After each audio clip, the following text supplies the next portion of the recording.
Thank you very much, Mr. Speaker, and I'm honoured to stand today to say a few words about Harry Parrot, Member of Provincial Parliament for Oxford.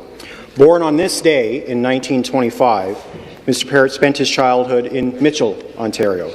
After high school, he started a new chapter in life by attending University of Toronto's Faculty of Dentistry, where his passion for the profession would lead him to postgraduate studies in orthodontics. And although Harry was an orthodontist by profession, he was always deeply rooted in community, volunteering on many boards and committees to help his neighbours.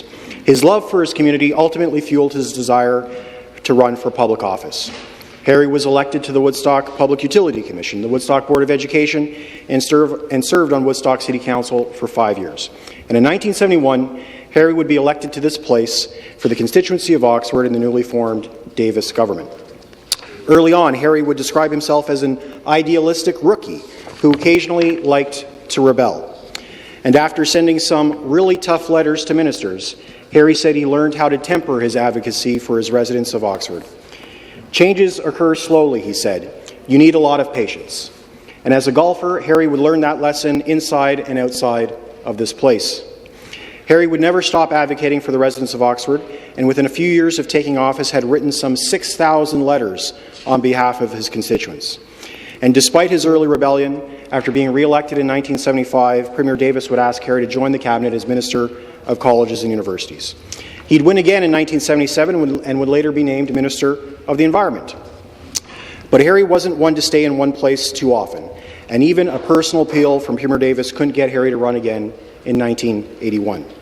His loving wife and high school sweetheart Isabel was said to be beaming at the prospect of having Harry home more often. And upon his retirement, Harry was eager to return to his love of horses and intended to cultivate the life of a Kentucky colonel, he said. In his 94th year, Harry passed away peacefully in 2019. But even in his death, Harry continued to contribute to his community.